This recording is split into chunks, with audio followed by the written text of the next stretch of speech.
Buenas tardes, estamos ya por ello. Vamos allá.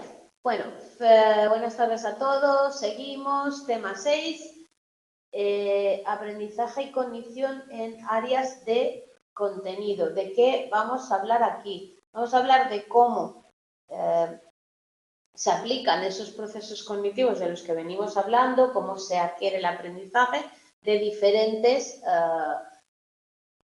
ámbitos de conocimiento como son la lectura, la escritura, las matemáticas, las ciencias y las ciencias sociales. Estaréis conmigo, son lectura y escritura van a ser básicas para el aprendizaje en un futuro. Matemáticas, ciencias y ciencias sociales son grandes ámbitos de conocimiento con características bastante diferentes para poder intentar entender cómo funciona. Entonces, en actividades como las que proponen algunos autores, como Wendy Nelson Kaufman, ¿vale? Hablan de intentar que los niños no hagan tantas actividades de copy-pega o de tal, sino cosas de pensar, propias, de tal, ¿vale? Desde escribir autobiografías, un diario todo el año, representar papeles dramáticos de manera que nos muestren habilidades, por ejemplo, de comunicación, ¿vale? Debates y asambleas para ver qué opinión manifiestan o no manifiestan, caricaturas, todo eso, ¿vale? Que va a ser muy importante a la hora de intentar que no todo lo que nos presenten nuestros alumnos venga de la IA, ¿vale? Entonces, hoy en día, sobre todo está en boca de todos el cómo conseguimos en la educación que nuestros estudiantes no nos escriban o no nos hagan trabajos con la IA, ¿vale? En ese proceso, pues, de pedirle a un alumno que escriba en clase, pedir a un alumno que nos haga una valoración crítica o aplique unos criterios, pedir a un alumno que participe en alguna actividad que se esté haciendo en clase en vivo y en directo. Por lo tanto, el proceso de enseñanza se está cambiando, estamos hablando de aplicar metodologías mucho más activas que nos permitan ver que el alumno realmente está haciendo las cosas y está poniendo en práctica los conocimientos, ¿vale? Entonces, ahí empieza el tema de la diferencia entre conocimiento experto y conocimiento pedagógico. Yo puedo tener mucho conocimiento experto, puedo ser el mejor científico del mundo, el mejor matemático, el mejor psicólogo, el mejor tal. Pero cuando se trata de trasladar esa información a otros y compartirla con otros, no va a ser especialmente importante el hecho de conocer mucho, sino saber también traducirlo, trasladarlo. Entonces, ahí es cuidado con los expertos, porque cuanto más expertos somos en algo, y en eso tenemos que trabajar, más puntos ciegos tenemos, ¿no? ¿Por qué? Porque más automatizado tenemos el conocimiento. Entonces, para poder explicar algo, primero hay que ser consciente del conocimiento de aquellas personas a las que nos estamos dirigiendo, para poder transmitir el conocimiento de manera que esas personas la puedan entender sin tener los conocimientos que tenemos nosotros, que sería el conocimiento experto, y luego el conocimiento pedagógico, saber cómo enseñar eficazmente una disciplina que consiste en guiar a los estudiantes para que incorporen su información, para que sean capaces de razonar con ella y de tal, ¿vale? Entonces, para poder hacer esa comunicación o ese proceso de enseñanza más activo, hay que ser capaz de aplicar preguntas que generen o que estimulen curiosidad, hay que motivar a los alumnos para intentar aprender más de lo que se les ha dicho y hay que buscar las diferencias individuales de nuestros alumnos para que puedan desarrollar, ¿vale? Entonces, la lectura es esa capacidad que nosotros tenemos que desarrollar para poder entender lo que alguien escribió en algún momento, un libro, un concepto, un tal, ¿vale? Stenval habla de 3 objetivos. Primero, hay que ser capaz de reconocer automáticamente la palabra, ¿vale? Cuanto más automatizada esté la lectura, que no más veloz, más automatizada, más recursos podemos dedicar a comprender el texto. Y luego hay una tercera parte muy importante que es la motivación, ¿vale? Por lo tanto, tenemos un reconocimiento automático que es la lectura mecánica propiamente dicha, el contenido y la motivación. Entonces, ahí para leer estaríamos hablando de, primero, hay que saber conocer los sonidos de las palabras y reconocer los fonemas.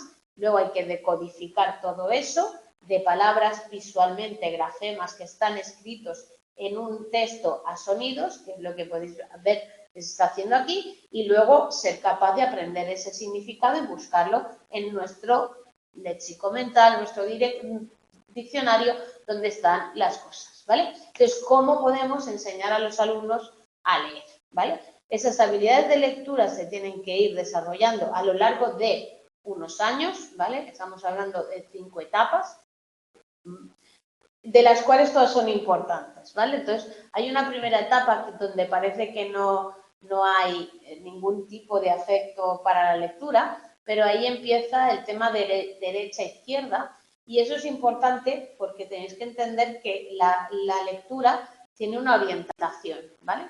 También se empiezan a identificar letras, el niño empieza a ver que la gente escribe, empieza a ver cosas escritas, letras, palabras, logos y tal, y por tanto él va a adquirir lo que se llaman palabras señales. Al final es la lectura logográfica de la que nosotros hablábamos, el lenguaje, ¿vale? Y va a ir aprendiendo, pues eso. Mi niño ya sabe leer McDonald's. No, tu hijo reconoce la M de McDonald's porque es un dibujo específico y lo sabe reconocer. A partir de ahí, en primero, segundo de primaria, empieza la lectura y es cuando ellos van a ser capaces de ir transformando esos grafemas en fonemas y palabras, ¿vale? Por lo tanto, tienen que ir conociendo no solo el nombre de las letras, sino los sonidos, la fonética de esas letras para convertirlas en palabras en el proceso de lectura, ¿vale?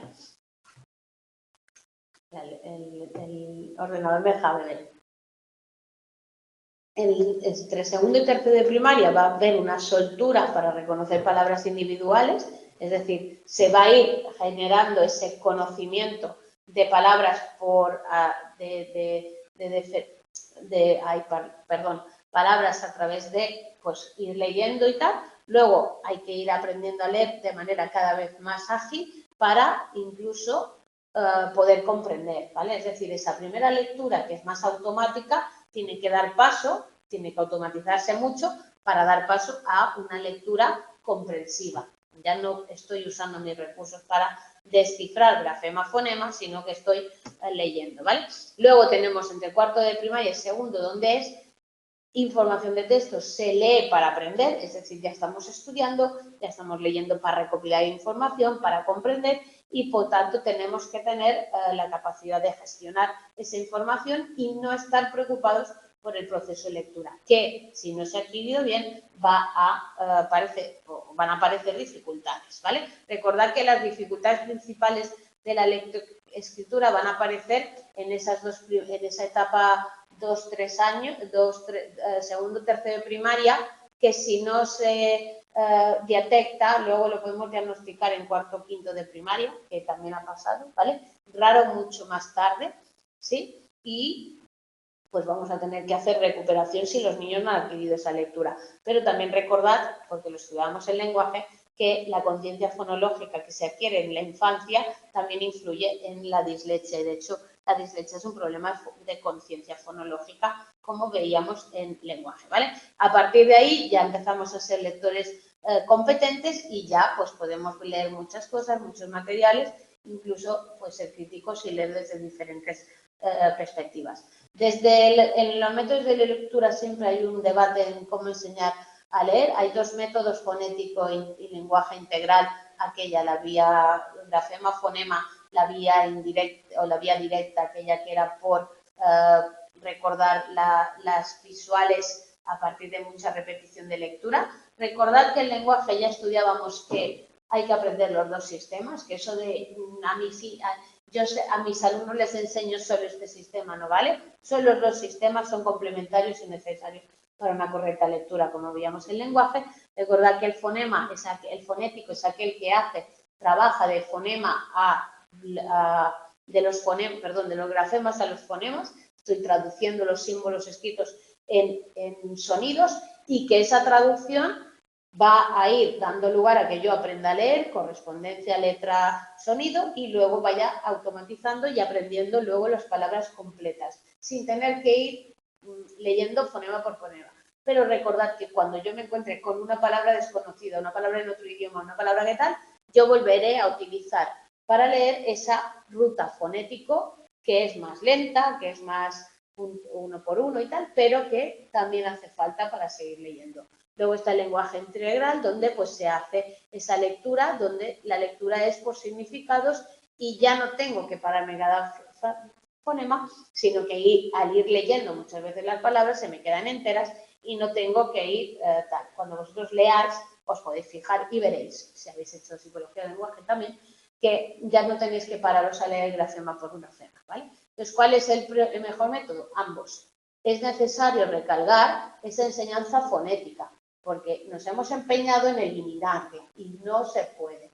Los alumnos o cualquier caso que tengáis de dislexia en vuestra aula, tenéis que trabajar la conciencia fonética. Y la conciencia fonética es por la vía fonética, ¿vale? Entonces, es importante no saltarse esa fase, ¿vale? La logográfica, como hemos dicho siempre y decimos ya en lenguaje, nos da igual, no importa seguir estudiándola, pero la fonética no hay que saltarse. Entonces, esa manía de coger imágenes y poner palabras debajo y que los alumnos las aprendan así, no es bien, ¿vale? Os lo digo, esto yo lo digo por lenguaje, por tal, y porque yo he recuperado a muchos chavales y he empezado por el alfabeto, ¿vale? Por el ABC y ahí ¿vale? Y luego ya reconocer. Y cuando encima les cambias el grafema, recordad esa escritura no transparente, ya fastidia, ¿vale? Entonces, estudio enseñanza de la lectura eran más eficaces los maestros que hablaban, que tenían mejores habilidades en el aula, unas enseñanzas de habilidades más equilibradas, andamiaje para ir fomentando esa lectura y estimulaba la autorregulación y la conexión entre materias en la enseñanza. No importa, yo soy de lenguas, tú eres de ciencias, aquí no se comparte nada, ¿vale? Al final, no hay un método de lectura específico que sea más favorecedor, pero sí hay el método en el cual nosotros más tiempo estemos dedicando a que los alumnos aprendan, ¿vale? Por lo tanto, es importante que haya una decodificación y comprensión de palabras. Para eso es importante que nuestros alumnos tengan la capacidad metacognitiva de controlar las habilidades para leer y de escuchar, echar un vistazo general, leer las cosas despacito, así un poco por encima, luego ir buscando información a la vez que se lee, ser capaz de entender el significado de las palabras. Por ejemplo, yo esta mañana estaba estudiando con una alumna el tema de metabolismo, era el metabolismo de los macronutrientes o de algo así, ¿vale? Entonces, ¿a qué te suena metabolismo?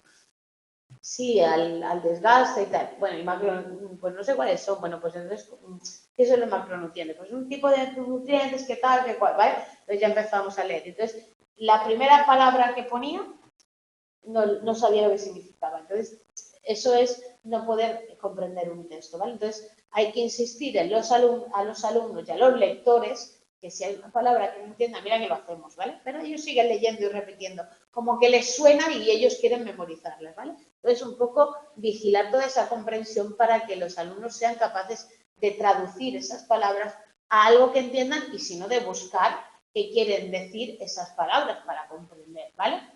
El automático no tiene esfuerzo. Nosotros podemos estar reconociendo las palabras, leyendo y tal, ¿vale? Lo importante es que hay que ser capaz de pararse y entender y comprender. La velocidad, recordad que también lo decíamos en lenguaje, no mejora la comprensión. Entonces, a veces estimulamos que el niño lea rápido, pero no estimulamos que el niño comprenda. Luego tenemos que al final lo que nos interesa es que esos niños reconozcan, sean capaces de reconocer automáticamente las palabras para tener más información sobre ellas y para tener todo el concepto en su cabeza, ¿vale? Pero hay menos capacidad de utilizarlas luego en el reconocimiento si los alumnos no tienen la habilidad, la automatización de ese proceso, ¿vale? Luego, fluidez en la lectura cuando pues escuchan a otras personas leer un párrafo antes, ¿vale? Y después de leerlo, dedican tiempo a leer varios pasajes, hablan con expresión y ritmo adecuados. Entonces, al final estamos hablando de que tenemos que ser capaces de leer, comprender lo que hemos leído e inferir de lo que hemos leído. Y para todo eso, ¿vale? Hay pues los enfoques de instrucción de estrategias, bien metacognitivas, bien la elaboración de resúmenes, ¿vale? Entonces, los métodos constructivos sociales hablan de la enseñanza de la lectura como un fenómeno dentro de la cultura de lectura del propio el nivel sociológico, ¿vale? Y por tanto, sería importante que los padres hablen con sus hijos de libros, se lean libros en casa, se abra una comunidad lectora, se ofrezcan posibilidades de comunicar y debatir sobre lo que ha leído o se dé la capacidad de un alumno que pueda explicar lo que ha leído en su momento y tal, ¿vale? Por lo tanto, para los métodos constructivistas sociales, la lectura va a ser otra actividad que debemos poner en colaboración con toda la clase para que se refuerce y se considere como un acto social correcto, ¿vale? Luego, la enseñanza recíproca es esa capacidad de explicar y modelar lo que el texto dice, para también pedir a los estudiantes para que muestren estrategias, también pues hacer un andamiaje y leer primero con el alumno o leer a la vez o luego ir callando que vaya leyendo. Al final estamos hablando de eso y mejorar la comprensión para que el alumno entienda lo que está leyendo. Al final, en todo eso, lo importante, que haya una conexión entre escuela, familia y comunidad, que se pongan encima libros, que los que se puedan trabajar las palabras. Al final, fijaos en esa investigación donde habla de que las personas con bajos ingresos, familias con bajos ingresos, tienen una experiencia lingüística menor que las personas con altos ingresos, ¿vale? Por lo tanto, hay que entender eso. Y también hay que entender que no leer es muy perjudicial, ¿vale? Entonces hay que fomentar la lectura, hemos dicho que había que motivarla y hemos dicho que tal. Vale, si leer es raro y difícil, ya para nuestra generación, es que hay muchos niños que leen, no voy a ser tan mala. Imaginaros escribir, lo de escribir empieza a ser una cruz, ¿vale? Entonces, entre el 70 y el 75 alumnos estudiantes de cuarto de primaria y bachillerato tienen un rendimiento deficiente en la escritura, ¿vale? 50% de alumnos estudiantes de bachillerato carecen del nivel que requiere la universidad, ¿vale? Y ahí estamos hablando de la observación en las aulas de algunos autores que hablan de estudiantes mejoran su redacción cuando el maestro dedica el tiempo para enseñar a escribir y hacerlo con entusiasmo y además hay las redacciones y donde además se hablaba de los ejemplos de escritura eficaz, ¿vale? Entonces, la escritura es algo que surge y se tiene que adquirir partiendo de esa capacidad psicomotriz básica de hacer dibujos o de hacer círculos o de tal, ¿vale? Que al final no hay esas habilidades motoras desarrolladas, se tienen que desarrollar y los niños de 5 años ya pueden copiar letras y reproducir, ¿vale? De forma gradual se va aprendiendo las letras y luego se empiezan a escribir con mucha inversión de letras que se pueden escribir de forma hacia un lado o hacia otro, lo cual no quiere decir que se tenga una dislexia, ¿vale? No todos los niños que giran letras tienen dislexia y hay gente que ha girado letras y luego no ha tenido la dislexia, ¿vale? No es tan... la gente, no, gira letras, tiene dislexia, ¿vale? Entonces, cuando empiezan a escribir los niños se inventan la ortografía, escriben de cualquier manera y a partir de ahí se les va corrigiendo, se fijan tal, se corrige para que cambien y mejoren su escritura de manera natural, ¿vale? Para ser buen escritor requerimos muchos años de aprendizaje, no solo del movimiento, que es lo de menos, ¿vale? El movimiento de escribir, sino de habilidades lingüísticas, incluyendo la sintaxis, la gramática, además de todas las capacidades de desarrollo lógico, de organizar, de saber cómo quiero decir las cosas, de usar bien las palabras, de tal, ¿vale? Y por tanto, a partir de ahí es un poco cómo se enseña a poder escribir. Pues se enseña con estrategias, bueno, pues vamos a hacer, ahora quita estas palabras dobles, intenta poner esto, tal, con resúmenes, con ayuda de compañeros y determinando también las metas que queremos alcanzar. Entonces, al final, los enfoques cognitivos, ¿qué nos dicen de eso? Nos dicen que hay que desarrollar estrategias para la escritura basándonos en la planificación, es decir, alguien que quiere escribir algo tiene que saber qué va a decir, cómo lo va a decir y tal, y pensar qué quiere poner en esa información. Si nosotros cogemos un libro, en un papel y nos ponemos a escribir, vale, vamos a vomitar palabras, pero no va bien, ¿vale? Sin embargo, la escritura requiere esa creación de significado pensando qué quiero decir, qué lenguaje quiero utilizar, qué palabras tengo que poner, cómo tengo que estructurar esas palabras, cómo que tal, de manera que yo sepa qué voy a hacer. Yo voy a hacer un documento, un informe psicológico, voy a hacer un informe de un programa de desarrollo, voy a hacer una planificación del aula, voy a hacer, pues tienen diferentes formas de aplicarse, igual que si voy a contar un cuento o voy a hacer una novela, ¿vale? Todo es diferente.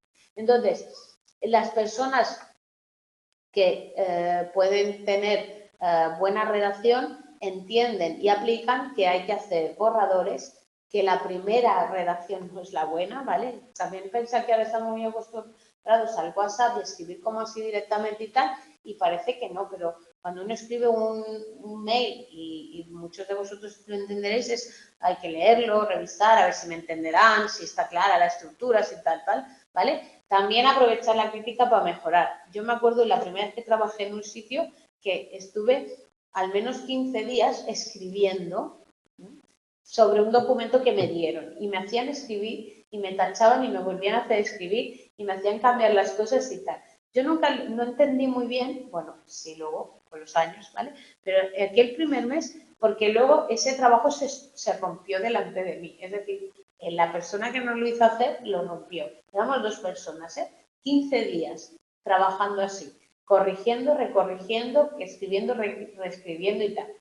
Y era porque teníamos que redactar informes y la persona que nos contrató decidió que nadie escribía muy bien y que teníamos que aprender a escribir. Entonces yo juro que me pasé 15 días escribiendo y reescribiendo y redactando y cambiando y corrigiendo y me corregían y volví a escribir y tal, ¿vale? Entonces, al final, cuanto más revisas, más piensas, más tal, mejor. Entonces, ahí tenéis esas estrategias. ¿Qué tengo que supervisar yo de mi proceso para ser mejor escritor?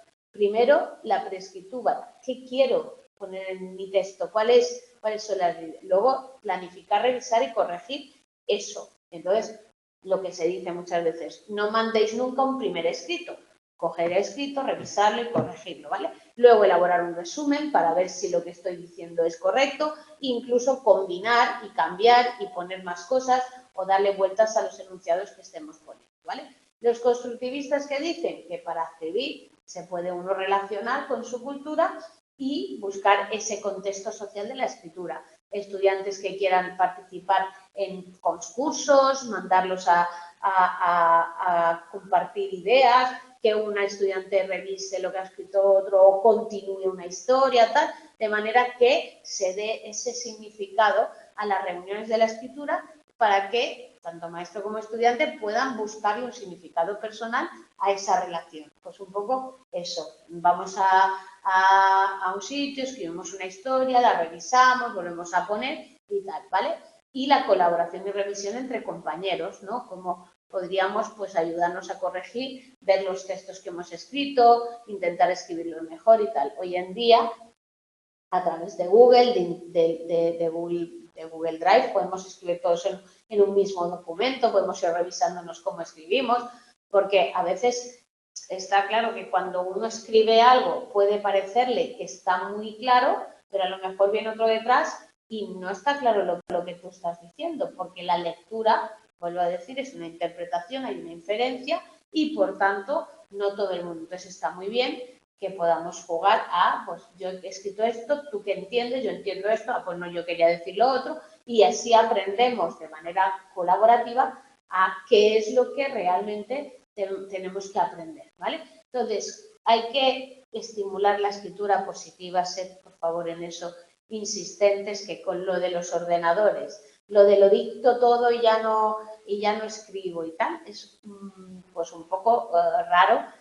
Y evidentemente si requiere mucho entreno y dejamos de hacerlo, pues al final los chavales no sabrán escribir, ¿vale? Garantizar, bueno, empezar a estimular la escritura, primero garantizando el éxito, ayudando para que no sea la catástrofe mundial, ¿vale? Luego estimular esas participaciones en tareas en las cuales se pueda leer o aprender a escribir y trasladar ideas y tal. También todo el contexto apropiado, es decir, si nosotros no corregimos a nuestros estudiantes, si nosotros no les enseñamos estrategias, si nosotros no les damos pues la forma de hacerlo, no lo van a hacer. También poner a escribir y que escriban, y que escriban, y que escriban. Yo eso lo llevo haciendo en el proceso de recuperación de un niño con dislexia. Empezamos por el abecedario, ABC, ¿eh? Empezamos por eso. Fonología, A, B, T, K, P. Luego jugamos con las palabras, vamos a inventar palabras, vamos a hacer palabras nuevas, vamos a tal, esta palabra, buscamos muchas palabras y tal. Luego empezamos con ya frases y tal. Y en ese proceso está primero copiar, así, literalmente, ¿vale? Escribir. Y evidentemente hay que escribir, leer, escribir y redactar, ¿vale? Entonces, una parte es, pues al principio redactamos 2 frases con 2 palabras que yo doy, al fin, pero que al final se acaba diciendo, pues me tienes que hacer un mini resumen cada día o un tal, cortitos, pero hay que trabajar todo eso, ¿vale? Tareas de redacción creativas o tareas de redacción resumiendo o incluso pues invitar a gente que entienda del tema para poder visitar, ¿vale?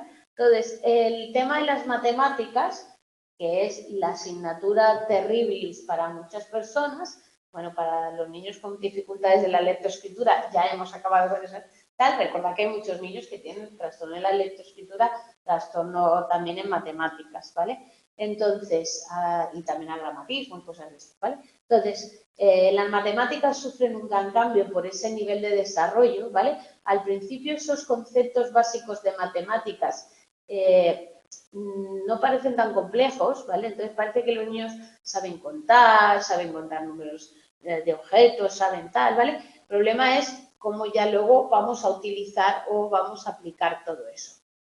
Se habla de que una competencia temprana con los números se relaciona con el éxito en el futuro en el tema de matemáticas, ¿vale? Entonces, si los niños aprenden bien las matemáticas y son capaces de resolver los problemas, van a desarrollar esas aptitudes, ¿vale? Luego, de tercero a quinto de primaria, es cuando ya empezamos a incluir según qué tipo de razonamientos, como el multiplicativo, ¿no? Empezamos a desarrollar la suma, la multiplicación y igualmente la división, las fracciones y tal. Luego empezará, también seguirá con la equivalencia, ¿no? Aprender a representar por símbolos matemáticos cosas de la realidad, ¿no? Ahí os habla de, pues, ideas algebraicas y tal. Y luego viene esa fluidez del cálculo, lo importante que es, pues, tener la capacidad de entender las propiedades de los números, las funciones numéricas y cosas así, ¿vale? Por lo tanto, todo ello va a ir acompañado.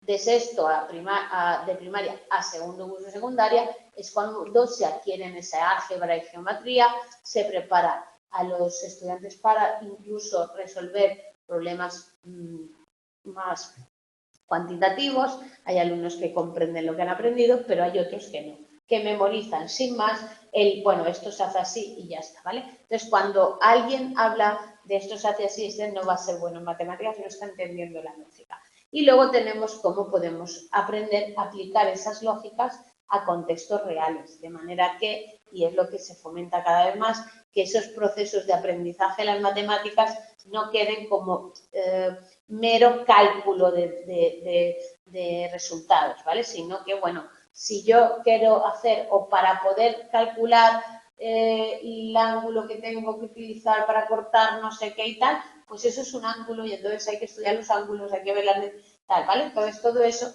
un poco también que hemos separado demasiado, hemos hecho cálculo en las clases y al final pues un poco ayudar. El tercer curso de enseñanza de secundaria y bachillerato, los alumnos estudian matemáticas, deberían conocer todo eso de las interacciones, la geografía, la estadística, probabilística y tal, y además tendrían que ser capaces de entender los términos matemáticos, cosa que en muchos casos, por esa sensación de que es muy difícil, de que no se puede o tal, pues muchos de los chicos dejan de lado el aprendizaje de las matemáticas, ¿vale? Por lo tanto, habría que pues, ser más insistente y trabajar de una manera que ellos pudieran verla más, ¿vale? Entonces, el debate está ahí en cómo enseñamos matemáticas, ¿no? Entonces, hay quienes hablan en ese proceso cognitivo de enseñar la práctica matemática, pero no la memorización. Otros hablan de velocidad y automatización de esos procesos matemáticos, como que tú los aplicas y ya está, ¿vale? Y hay quien habla de ese enfoque constructivista, desde el cual lo que queremos es que ese niño o esa niña aprendan a desarrollar esos conceptos matemáticos y aplicarlos para resolver problemas reales, ¿no? Entonces, en vez de estar contando cómo se suma o cómo se resta, dime que he perdido un dinero y que me voy a quedar sin un juguete y cuánto me queda si hago no sé qué y qué tal o cual, ¿vale? De manera que no se quede en algo tan simplemente de papel, sino que sea de experiencias reales, ¿vale? Entonces, esos procesos cognitivos para aprender matemáticas tienen que incluir, primero, comprensión conceptual, esa parte del verbal, ¿vale? Sobre todo cuando vamos a trabajar en el proceso de solución de problemas, porque si no tengo la comprensión conceptual de diferentes cosas, no podré. La fluidez procedimental a la hora de aplicar esas operaciones o esos cálculos. Luego, la organización de los conocimientos. Tengo que ser capaz de ver qué relación hay entre unos, otros y tal, ¿vale?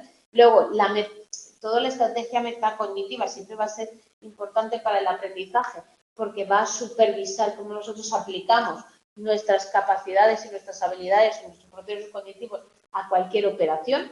Por otro lado, la memoria operativa, la capacidad de retención. En matemáticas es importante retener qué estoy calculando y qué tal. Y luego la velocidad de procesamiento. A más rapidez, pues mejor resolución de problemas vamos a tener y más rapidez, ¿vale? Pero entendamos que todo es importante porque al final en todos esos procesos se integran información y cognición, ¿vale? Entonces ahí tenéis un estudio sobre cómo los niños pueden disfrutar de las matemáticas, por lo que os he dicho. Al final parece que hay un grupo de niños que les gustan las mates y todos los demás no les gustan, ¿no? Es como una vivencia que suele ocurrir, ¿vale? Entonces hay que buscar a esas personas para que quieran aprender y en profundidad y que entiendan de qué va, ¿vale? De manera que le den importancia a eso, a resolver problemas rápidos, a entenderla, ¿vale? Y en lugar de intentar memorizarla y quedarse con lo superficial de, bueno, sí, yo sé que aquí hay una fórmula que la aplico y resuelvo esto, ¿vale? Pero, ¿qué haces al aplicar esa fórmula? ¿Cómo lo resuelves? ¿Qué resultado te da? ¿Para qué te sirve? ¿No? Un poco ese tal, ¿vale? Entonces, de manera que pudiéramos utilizarlo para que los chavales supieran generar ideas sobre matemáticas y tal. Esta mañana había un reportaje en la tele sobre la aplicación de las matemáticas a la música, ¿vale? Pues al final es una representación con unos signos, ¿vale? Y que nos permite pues hacer cualquier tipo o esquematizar, representar cualquier cosa. Claro, cualquiera que vea un simbolito matemático y le digas esto es música, pues te dirá que estás loco, pero esta mañana hablaban precisamente de eso, ¿vale? Entonces, tema de la mentalidad, del punto de vista cognitivo, que los individuos aplican sobre sí mismos, ¿vale? Por ejemplo, hay una mentalidad fija, y una mentalidad de crecimiento. La fija es ya está, yo no puedo hacer nada más, es decir, yo no soy bueno en mates, pues no puedo, ¿vale? Igual que los que dicen que no son buenos en lectura o lo usan, tal. Y los otros, los que crean que, bueno, no he entendido muy bien, pero pues si trabajo y estudio y me esfuerzo, pues llegaré a entenderlas, ¿vale? Entonces ahí tenéis cómo al final esas mentalidades en matemáticas están muy, muy presentes en las escuelas, ¿no? Y presentes incluso por parte de nosotros, es decir, bueno, es que este en mates es muy malo, ¿sabes? Entonces, un poco esas cosas. Entonces, las teorías constructivistas, ¿qué nos dirían? Nos dirían que hay que ver que eso pueda ser realista en cuanto aplicado a problemas reales y tal, e interesantes De manera que no hay que hacer que las matemáticas sean algo negativo, que tal, sino que se pueda jugar con ello, se pueda resolver. Hoy sabéis que tenemos las Olimpiadas de Matemáticas, ¿no? Que los alumnos de bachiller de todos los centros, pues se van a hacer una Olimpiada de Matemáticas, una Olimpiada de Ciencias, una Olimpiada de tal.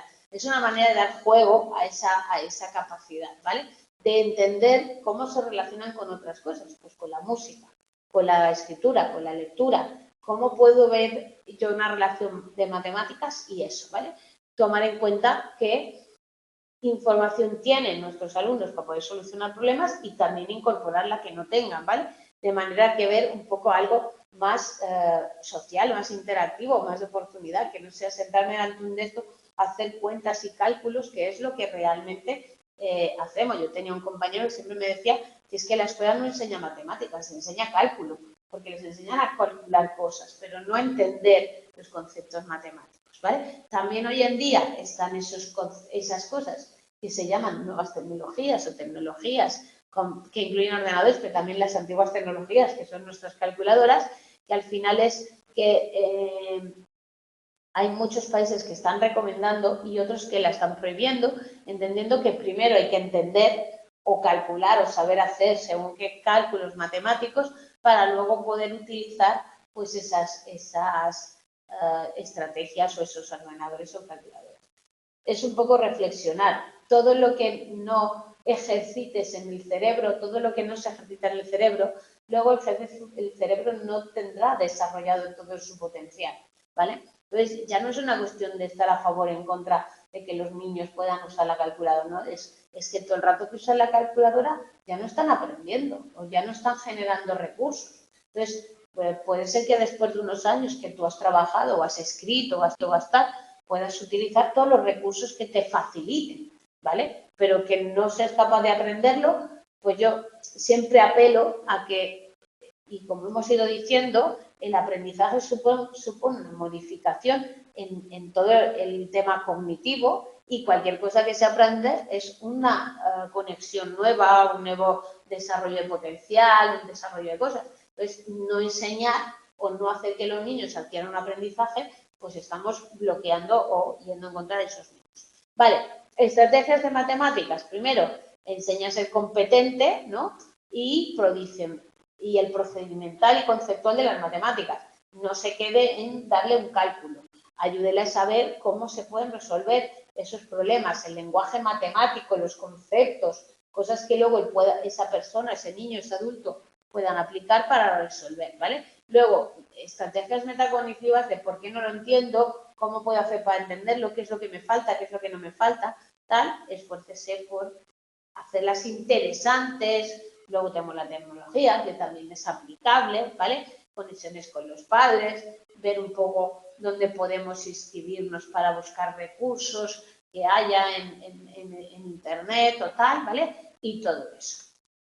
Ahora ya hemos hablado de la lectura, hemos hablado de la escritura y las matemáticas, que son básicas y transversales, deberían ser, por lo tanto, se pueden aplicar a cualquier otro conocimiento. Y vamos a la educación científica. Al final, los científicos que demuestran que son observadores, que recopilan, reorganizan y utilizan datos, que miden, trazan con gráficos, comprenden, regulan, saben cuándo y cómo aplicar conocimientos y tal.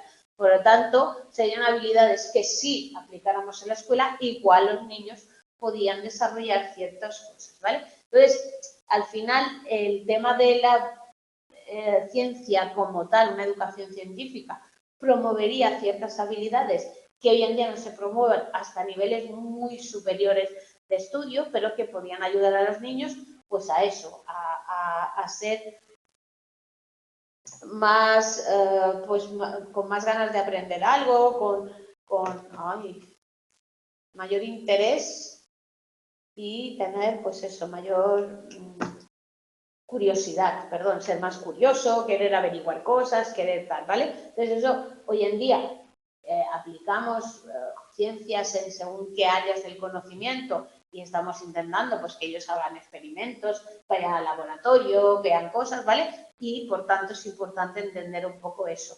Cuando nosotros enseñamos lo que es un conocimiento científico, lo que estamos haciendo es que la persona sea capaz de entender, ¿no? De ver, de descubrir. Y, por tanto, en vez de contarlo, podríamos conseguir que nuestros alumnos lleguen a la conclusión, analicen, valoren, ¿qué pasa si hacemos no sé qué? Pues que al mezclar esto con esto pasa no sé qué, tal, pues que ellos vayan dándonos, ¿no? De manera que se haga.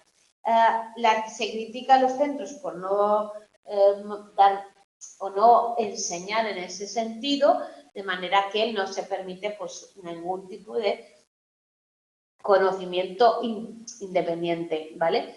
Ahí el profesor sería importante porque el profesor puede ser un proceso o puede aplicar un proceso de andamiaje en el cual primero les dé las cosas cada vez menos masticadas a los niños para que ellos trabajen a nivel científico sacando sus conclusiones, ¿vale? Entonces, importante ayudar a los estudiantes a pensar de manera que observen, trabajen con datos y resuelvan problemas. Es un planteamiento de hipótesis, qué datos tenemos que confirmen esa hipótesis objetivamente y que nos puedan dar valor a lo que estamos proponiendo, ¿vale? Cuestionar las falsas ideas, no dejar que la gente se quede con algo que es incorrecto porque es lo que pone en los libros o porque es lo que hemos dicho, guiar al estudiante para que desarrolle habilidades de comunicación, ¿vale? Para hacer interesante la ciencia, de manera que todo eso provoque pues que haya curiosidad, que haya estimulación, que se exploren informaciones, que se lleven a cabo esos procesos hipotético-deductivos, ¿no? que decíamos, o inductivos si es el caso, ver un poco tal, ¿vale? Y aplicar eso. Y el otro área es, ¿vale? La ciencia como tal, como proceso de descubrimiento, de tal, está poco implicada o poco puesta en las escuelas. Es verdad que hoy hay proyectos donde hacen pues su investigación o sus tal y cual, pero los estudios sociales también es como que están un poco en desahucio, ¿no? No sé cómo decirlo, ¿vale? Entonces, es que al final esos estudios son un poco también dar una información de base que dé pues conceptos y conocimientos para desarrollar a nivel cultural, dónde está no sé qué, cuánto vale no sé cuánto, qué es la política, qué es la economía, qué es la religión, qué es la historia, qué es la psicología también entraría, derechos, son cosas que al final parece que no tal, pero que necesitamos como base de conocimiento para muchas soluciones y cosas en la vida. Por lo tanto, 10 temas importantes que habría que trabajar con los niños dentro del aula serían todo el concepto temporal, tiempo, continuidad, cambio, tal, también gentes, lugares y ambientes, todo ese mundo que estudiamos de pues diferentes geográficas, diferentes culturales, diferencias tal, la identidad individual de un pueblo, individuos, grupos y instituciones en nuestro país, fuera de nuestro país y tal, tema de poder, autoridad y gobierno, conocimientos de base importantes, producción, destrucción y consumo, ciencia y tecnología y sociedad, conexiones globales, ideales y prácticas cívicas, cultura, un poco, pues eso que se va dando en esas ciencias sociales, de manera que te van, bueno, ahora toca estudiar la estructura del poder en un país, luego toca lo que son las democracias, luego tal, luego vamos a estudiar cómo es la economía de tal, cómo es, ¿no? Todo eso, conocimiento base, que es muy importante porque nos da un criterio para valorar, es decir, si yo conozco cómo es la economía, cómo es, al final es tal, un sueldo base, qué son los impuestos, qué impuestos se pagan, cómo se pagan, dónde van esos impuestos, para qué sirven, cuál es la manera de gestionar una comunidad autónoma, cuál es un sistema político concreto, cuáles son los ideales de tal. Bueno, pues todas esas cosas al final me dan una base, ¿no? Entonces, los métodos constructivistas te dirían, deja el libro, ¿no? El maestro no va a dictar cátedra, ahí vamos a buscar en Google, vamos a valorar vamos a plantearlo con un problema, vamos a ver cómo podemos entender cómo está construido el sistema político, laboral, social, cultural de este país, qué obras proponieron no sé quién, qué hizo no sé cuántos, cómo se dio el cambio de la Unión Soviética a otros estados, cómo se quebró el muro de... Yo qué sé, todo eso que tiene un tal. Entonces, buscar esa capacidad de, primero, generar conocimiento, revisión, reflexionar, incluir conocimiento y tal, y luego, pues también, vuelvo a decir, cuanto más en profundidad se aborda, mejor, pero también cuanto se explica mejor, con lo cual, si luego ya cogemos aquello que hablamos el otro día de la colaboración, de aprendizaje colaborativo y que se pongan a dar clase ellos a los demás del tema que han desarrollado y tal, que eso se hace mucho, ¿no? Se trabaja en el desarrollo, pues iría muy importante. Así, es importante el pensamiento crítico y todo el pensamiento reflexivo y comprensión. Y eso cómo nos afecta, y eso cómo se aplicaría hoy en día, y hacia dónde tenemos que ir, y cómo crees que sería la mejor manera de cambiar este mundo, o qué cosas crees de un sistema que en el otro no están y que podrían aportarse cosas o tal, ¿vale? Todo eso. Entonces, los maestros eficaces son los que son capaces de integrar los puntos de vista opuestos, buscando siempre algo que tenga una evidencia, que esté sustentado, que nos quedemos con semejanzas y diferencias culturales y con responsabilidad social, que es al final lo que estamos promoviendo al enseñar las ciencias sociales. Y todo eso se aplicaría también con tecnologías en conocimiento, con el Reader Rabbit, el Learning Books, cosas donde podemos encontrar toda esa información y nos permite igualmente el tema del procesamiento de textos. O sea, vuelvo a decir, matemáticas, escritura y lectura serían unas competencias transversales que podríamos aplicar en el estudio de cómo vamos a redactar una historia sobre cómo Colón descubrió América. No vamos a copiar, pegar de fuente, no vamos a decirle a ChatGPT que nos lo haga, vamos a decir, bueno, ¿cómo contaríamos esa historia? Pues nosotros la contaríamos que partiendo de los Reyes Católicos, que una recogida de dinero, que había una intención de navegar más allá de lo conocido, que tal, que hubo un señor que se va, ¿no? Y ir contando. Y eso se puede hacer a la vez que estoy haciendo una cosa, otra, redacto, leo, escribo, redacto, leo, escribo, valoro, pues bueno, y sácame una conclusión o no sé qué. Y todo eso es trabajo. Entonces, volvemos a lo mismo. Aquí es conocimiento de más diferentes sistemas, de donde podemos sacar toda la información que queramos, desde hardware, software, de laboratorios virtuales, de tal, y luego están esos otros procesos que nos van a permitir pues hacer un poco toda la investigación y aplicar todo lo que hemos dicho, lenguaje, escritura, tal, ¿vale? Tenéis estudios sociales, mapas, periódicos del mundo, recorridos virtuales por ciudades, documentos originales, webs de museos, Free Technology que hay para el teacher, todo eso se puede ir conectando y a partir de ahí pues podéis proponer cualquier cosa y que el alumno busque, que el alumno cuente, que el alumno haga y escriba y lea y tal, ¿vale? Es un poco esa idea. Y hasta aquí el cómo ir enseñando diferentes habilidades durante la enseñanza, ¿vale? Nuestro trabajo principal será ayudar a los profesores a que las pongan en marcha.